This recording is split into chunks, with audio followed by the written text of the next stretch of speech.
Welcome back everybody to another Dragon Ball Super video. This is Chris from CCJ the Saiyan Elites. Hope you guys are having an awesome day. And there is a new announcement that just came out today for the Unison Warriors set. Figured I would go over it with you guys. If you guys haven't watched the Universe 11, Universe 7 videos that we put out, I think 3 or 4 days ago, go check those out. So this is the announcement that they put out today regarding the new set. And to kind of summarize it for you, they're basically just kind of officially announcing that they're pushing everything back because of the the COVID-19 stuff. But the expansion sets, they were supposed to come out on May 1st, they will be coming out on May 29th now. And the starter decks, which is kind of weird, they were supposed to come out on the 12th of June, and now they are coming out on the 5th. So they're coming out earlier. I'm not sure as to why that is, but that's fine. It means we just get the stuff earlier. The premium pack and the booster boxes are coming out the 17th now, and it says no pre-release events will be held for Rise of the Unison Warrior. So that kind of sucks. And then the anniversary boxes, which we're all waiting for, got pushed back to August 7th, which is fine. It just means all the Dragon Ball stuff is just getting pushed back. That I would rather it be delayed than not coming out at all, so that's fine. We actually got some new cards to show for this, and I think they did kind of give us a few. They gave us some extra cards here, and then they gave us 2 of each color, which would be really cool. So we'll just kind of go over those real quick. So it says players can include up to 4 Unison cards in a deck. They can only be played one at a time, and you can include up to 4. So it doesn't have to be the same one. It's almost like they're like super combos or something like that. You can only play 4 of them, but I think you can play 4 of different ones if you wanted to. I don't know why you would do that, but you could. So this is one of the new Unison cards, Super Saiyan Broly, Legendary Unison. 2 costs, specific yellow, 15k. This has a neutral effect. So it doesn't gain a marker, doesn't lose a marker. Choose up to one of your opponent's battle cards, ignoring barrier, switch it to rest mode. It's pretty good. Basically switch any card in the game to rest mode. The active main, where you -1 token, choose one of your opponent's battle cards, entry cost of 5 or less, in rest mode, and KO it. So this ability will not trigger this, considering this doesn't ignore barrier. But if you choose a card that doesn't have barrier, you can KO it with this. A little underwhelming because there's no way for this card to gain markers specifically from the card. Since this is Broly though, I'm sure there's going to be a way for, whether there's a Paragus card or a Broly ring or something that's going to be able to give him tokens. I feel like that's going to be a thing. So we'll see. So this card's very, I believe, kind of underwhelming. This ability is pretty good. This one is just, there's no way for it to gain markers. So we have to see what support comes in the new set. Vegeta Unison of Might. This card is extremely good. So it's a 4 specific cost red that has 3 different abilities. It has a plus and then 2 minuses. So the plus, activate main, gain 1 marker, draw 1, and choose one of your 1 red, mono red battle card. Entry cost of 2 or less in your hand and play it.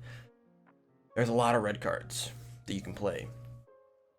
A lot of red cards. Just some off the top of my head. There's Frieza's Death Embrace. You can play that out of your hand.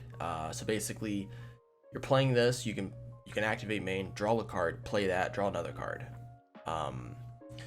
There's Frost Deadly Poison. Not Frost. There's a Frost. Something Before the Storm. Frost Before the Storm. One where you tap 1 red and draw 1. There's a bunch of small red cards. You can play skillless stuff, I'm sure, as well. So it's pretty cool. This is a really good ability. Second one is activate main -2 tokens until the end of your opponent's next turn. If your opponent would to, that's my phone. If your opponent would play a battle card using a skill, it's placed in the drop area. So this is really good for a lot of decks. This stops, basically you can't, so skills would be like Overwhelm, activate main, Union Absorb, Union Patara, activate battle. Anything that's a skill where you're playing them instead of hard casting them, you can't play them. So you basically stop somebody from using a you basically stop somebody from overwhelming next play to play out Tentra Bufu, or for them to bring out Gogeta 7, or bring out Apex of Power. You basically stop them from using almost any card in the game unless they're hard casting it, which is really good, and it's placed in the drop area. So it's like, hey, you guys want to play, that's fine, but you're going to have to send it to the drop area. And then the second negative is -5 if your opponent doesn't have any battle cards in play.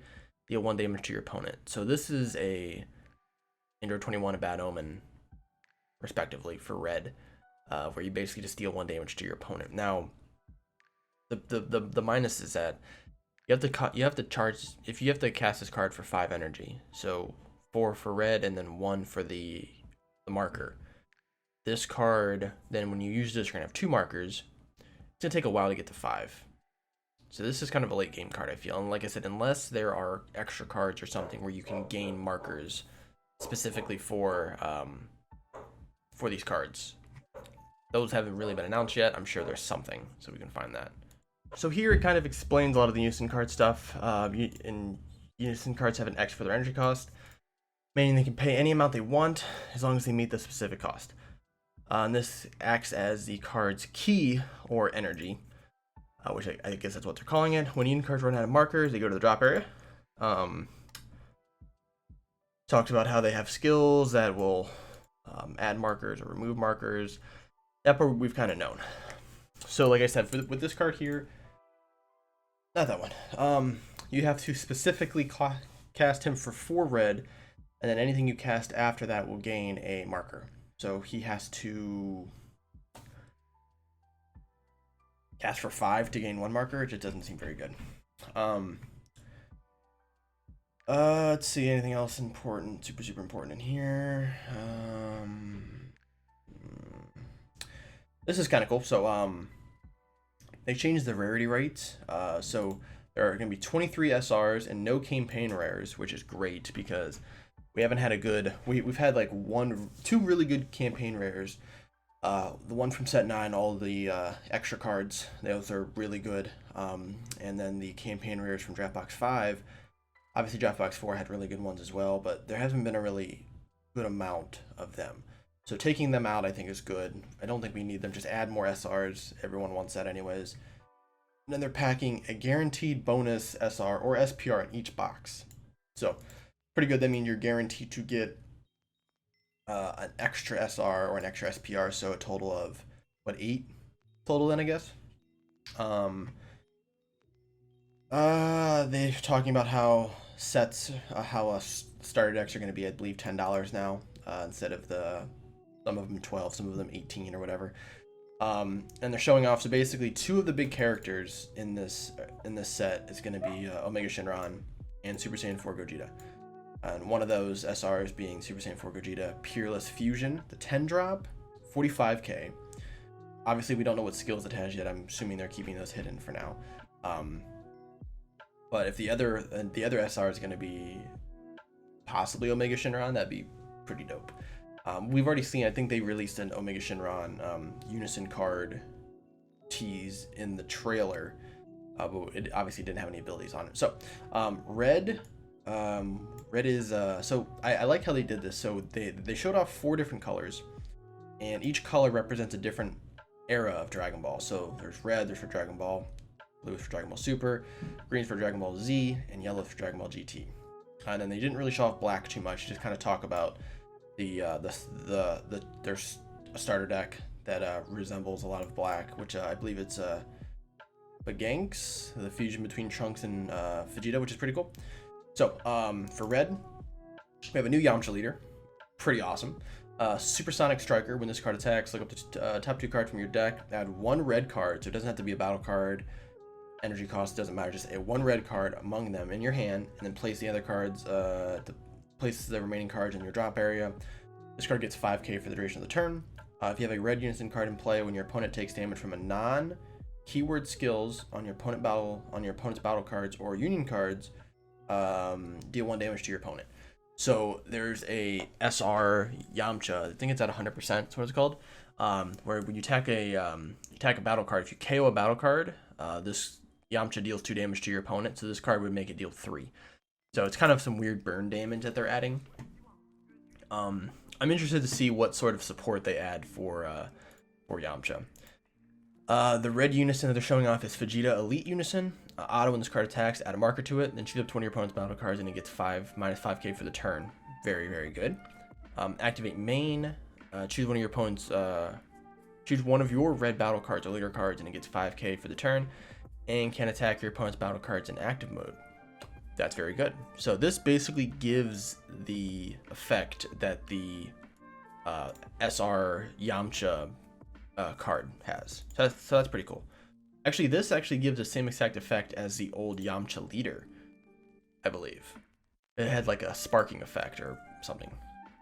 That's cool.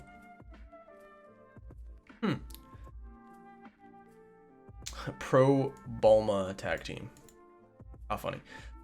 Blue, so we have a new Zamasu leader, Fuse Zamasu Divine Ruinbringer. When this card attacks, draw one. Activate main, place one of your energy in the owner's drop area, choose one. This card gains dual attack, or choose one of your opponent's battle cards to place at the bottom of its owner's deck. It's pretty cool.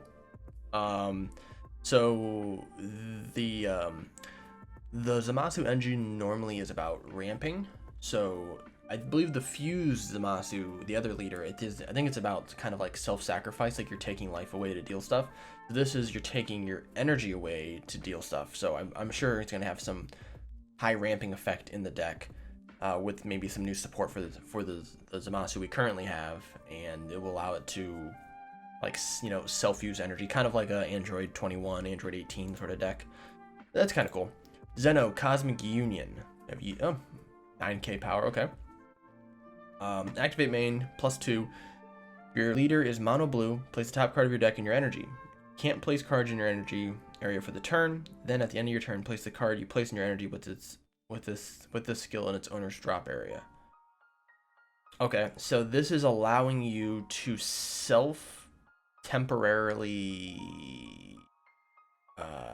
basically temporarily ramp for a turn. So let's say it's turn 4, you play an energy, you have 5 energy. You can play the top card of your deck in your energy. Now you have 6. Now you can play a 6 drop out, and then at the end of your turn, you place that energy in your drop area. So you can temporarily ramp to play out cards you wouldn't be able to play. That's kind of an interesting effect. And then the -5, choose all cards in all battle areas, ignoring barriers, shuffle them into your deck. Okay, so they basically brought back the old Zeno card that, before my time, I wasn't playing during that time, but there's a Zeno card you can play and basically shuffle all your opponent's battle cards and yours back into the deck and just shuffle. It's just really, really annoying. So you could do that basically with this card. That's kind of funny, but this kind of makes sense. So this card sort of works with this effect here. You basically can ramp for the turn and then use this to give him dual attack. What it seems like a lot of the leaders are becoming sort of the workhorse of the of their decks, which is kind of an interesting concept. So we'll see how this we'll see what support this gets. All right, so we have Frieza Saga, Dragon Ball Z. So you have Goku and Bardock. So we have this new Super Saiyan Son Goku leader. Burst 3 when this card attacks, draw 1. Activate main in battle. Always love to see activate main in battles. Place 2 cards from your life in the drop area. Choose all your battle cards and your opponent's battle cards, ignoring barrier. Place them in their owner's drop. So, this kind of screws decks like U11 or any deck that's really trying to play Successor. If they have, like, let's say they have 10 cards down, or they just have like a bunch of little cards in like a Broly or something, you can just crit yourself 2 life and just put this card in the drop area. Or if someone plays a secret rare like Fu, or they play Demigras or Smoke Dragon or anything, if you have enough, you can just crit yourself 2 life and just throw all their cards in the drop area. That's hilarious. Wow, that's so stupid. Super Saiyan Bardock. Let's see. When your opponent combos, you may place up to 1 card from their combo area in the drop area. If you do, negate the skill for the turn. That's super good. It's a really good effect. Activate main. You may choose one of your green battle cards with an energy cost of 1 and KO it. If you do, your opponent chooses 1 card in their hand and discards it.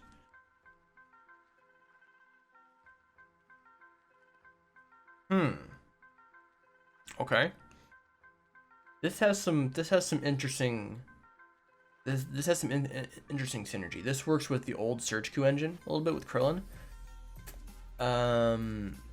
This works with the green Broly, the aggro Broly, where you're basically KOing your cards, you go up the chain. This basically works as a different form of Paragus.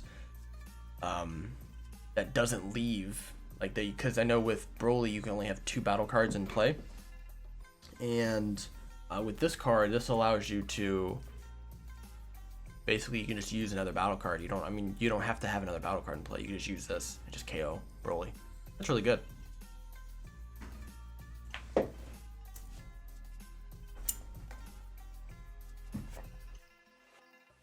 The other one is, let's see, activate main, -3 tokens. This card gains 5k and triple attack. It's pretty scary. And some of these cards are really good. Then we have yellow for the Shadow Dragons. I love it. So we have a Gotenks leader. That looks really cool. Display of Mastery. This card attacks, draw 1. Cool.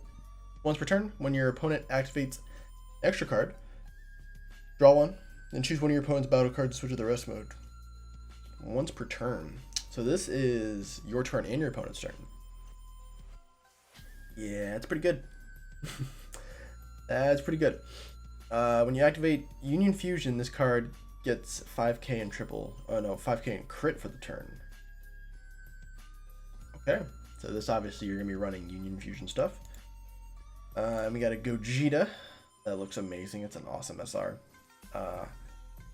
Vegeta Dynamic Unison 215. Okay, permanent. If all of your energy is in rest mode, your mono yellow leader cards get 5k during your opponent's turn. So when it says your mono leader cards, I don't think this counts as a leader. Why does it say your? That's weird. Wording's weird with the multiple leader thing. Auto, once per turn when your opponent activates an extra card, add a marker. Okay. So offensively, they counter. You gain a marker. Defensively, they Senzu Bean, you gain a marker. Activate main +1. You may choose 2 yellow cards in your hand, discard them. If you do, draw 2. Pitch 2, draw 2. Oof. That's really good. That's really good because that basically, obviously, it's not as good as the Ape Gokus, but the fact you can +1 on this, discard 2 and then draw 2, that's super good. And then -4, activate main. During your opponent's next charge phase, your opponent can only switch up to 2 energy to active mode. Again, super good. These are really good. I'd say the green stuff is what I'm most impressed about right now. Everything else I kind of want to see what support, but this already just off the top is really good. And then the black stuff, they talk about it being tied to the leaders, which kind of scares me a little bit. I want to see some new black leaders. I don't want to. I know there's like I said, there's the Veganks card. There's some Toa stuff. There's the old guy. I think his name's Maki Cabra or something, which may be a leader. And then obviously Shinran. Yeah, I think these are gonna be really awesome. But let me know what you guys think down in the comments. Let me know what color you guys are looking forward to. Let me know what Unison you guys would like to see in the game. Like and subscribe, and I'll see you guys in the next video.